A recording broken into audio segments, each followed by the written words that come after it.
जय माता दी दोस्तों। दीपा होम गार्डन में आप सभी का बहुत बहुत स्वागत है। दोस्तों, आज मैं आपसे समर के एक बहुत ही सुंदर फ्लावर प्लांट चंपा की केयर टिप्स शेयर कर रही हूँ। चंपा समर का एक बेस्ट फ्लावरिंग प्लांट होता है दोस्तों। और चंपा में भी बहुत सारी वैरायटी आती है, जिनमें वाइट कलर के चंपा होते हैं, नाग चंपा होता है, पिंक कलर के भी चंपा आते हैं। पर मेरे गार्डन में नाग चंपा का प्लांट है और वह प्लांट साल भर फ्लावरिंग करता रहता है दोस्तों। पर अभी कुछ दिनों से उसकी फ्लावरिंग रुक गई है और आज मैं उसी प्लांट पर कुछ काम कर रही हूँ जो आपसे शेयर करती हूँ। तो चलिए करते हैं। तो दोस्तों देखिए, ये है नाग चंपा का प्लांट जो एक सीमेंट के पॉट में लगा हुआ है।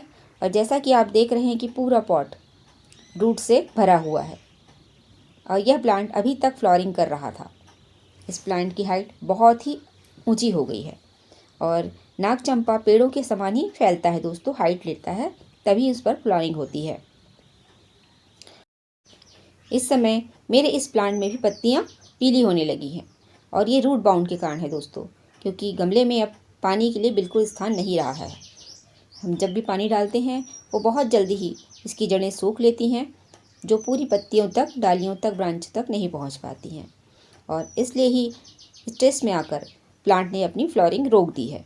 हालांकि समर चंपा का फ्लावरिंग सीजन होता है दोस्तों। तो चलिए आज चंपा पर कुछ काम करते हैं, जिससे हमारा यह प्लांट फिर से बहुत जल्दी ग्रोथ लेकर फ्लावरिंग करने लगे और अपने खूबसूरत फूलों से हमारे गार्डन में चार चांद लगा दे। तो चलिए, इसके लिए मैं रिपोर्टिंग कर रही हूँ इस प्लांट की। और रिपोर्टिंग के लिए मैंने एक साइज बड़े गमले को चूज़ किया है दोस्तों। तो यह गमला अब 10 से 12 इंच का है और ये मिट्टी ली है मैंने, जो मेरे पुराने गमलों की ही मिट्टी है, जिसमें अभी भी खाद और कंपोस्ट, लीफ, ये सभी मिले हुए हैं दोस्तों। तो एक बहुत अच्छी मिट्टी बनी हुई तैयार है। तो इसमें ही हम अब थोड़ी मात्रा में वर्मी कंपोस्ट मिला देंगे, क्योंकि यह एक पेरेनियल प्लांट होता है दोस्तों और हम चंपा पर बार बार कंपोस्ट नहीं देते हैं। यह एक हार्डी प्लांट होता है। मैं इसकी मिट्टी अच्छे से एक बार में ही बना देती हूँ, जिससे ये लगभग साल भर चलता ही रहता है। तो यदि आप बिगनर हैं तो इस प्लांट को ज़रूर अपने गार्डन में ऐड करें, क्योंकि चंपा बहुत ही कम केयर में बहुत अधिक फ्लावरिंग करने वाला प्लांट है दोस्तों।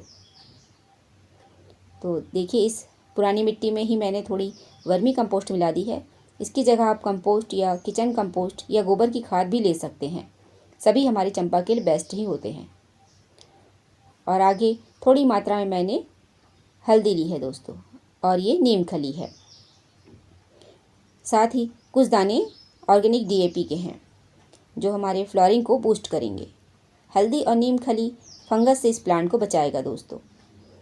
बारिश में हमारे चंपा पर फंगस का प्रॉब्लम हो सकता है, तो इसलिए हमें उस पर थोड़ी सी फंगीसाइड या हल्दी पाउडर मिला दें सॉइल मिक्स में। और कुछ दाने मैंने ऑर्गेनिक डीएपी के डाले हैं, जिससे हमारा प्लांट बूस्ट होता रहेगा धीरे धीरे और फ्लावरिंग कर भी करेगा। तो देखिए, इस तरह से मैंने ये प्लास्टिक का पॉट लिया है और उसमें बहुत सारे होल किए हैं। चंपा एक पेरेनियल प्लांट होता है, साथ ही यह एक सनलविंग प्लांट भी होता है। अच्छी ग्रोथ और फ्लावरिंग के लिए इसे 5 से 6 घंटों की अच्छी धूप चाहिए। इसके सॉइल मिक्स को आप अच्छा भुरभुरा रखें और इसके सॉइल मिक्स में सैंड ज़रूर मिलाएं दोस्तों। मेरी सॉइल में सैंड मिला हुआ है, इसलिए मैंने अभी इसमें सैंड ऐड नहीं किया है। तो देखिए, इस तरह से मैं इसके गमले को रेडी कर रही हूँ। गमले में मैंने अच्छे बड़े होल किए हैं, उन पर ठीकरी लगाकर नीचे मैंने सूखे पत्ते बिछा दिए हैं, क्योंकि यह गमला बहुत बड़ा है और इसे भरने में बहुत सारा सॉइल लगेगा दोस्तों। पर मैं इसे 1/3 पत्तों से ही फिल करती हूँ किसी भी बड़े गमले को, जिससे हमारी कंपोस्ट नीचे रेडी होती रहे और हमारी मिट्टी भी की खपत भी कम हो। तो इस तरह 1/3 मैंने इसमें सूखे पत्ते नीचे डाले हैं। उसके ऊपर मैंने एक लेयर नई मिट्टी डाली है और फिर मैं उसमें अपनी ये तैयार सॉइल डाल रही हूँ। तो इस तरह से हम इसे पत्तों को थोड़ा सा दबा दबा कर भरेंगे और पत्ते कुछ ही दिनों में कंपोस्ट में बदल जाएंगे और उन कंपोस्ट का पोषण भी हमारे प्लांट को मिलता रहेगा। तो हमने इस तरह से अपने पॉट को और सॉइल को रेडी कर लिया है दोस्तों। अब चलिए पुराने पॉट से चंपा को निकालते हैं। और इसे निकालने में बहुत अच्छी मेहनत लगी दोस्तों, क्योंकि इस प्लांट की हाइट 6 से 7 फीट तक चली गई है।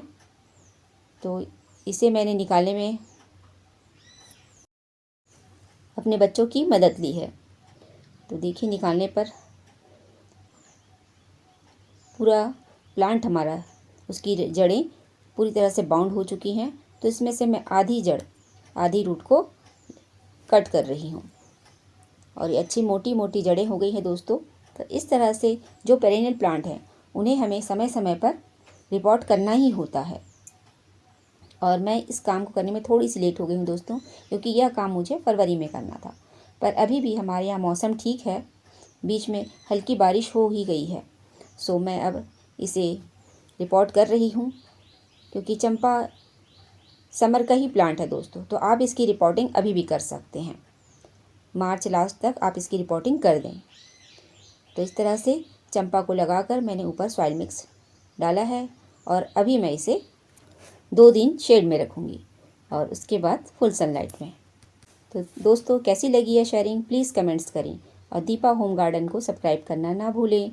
आपकी सपोर्ट की अत्यंत आवश्यकता है।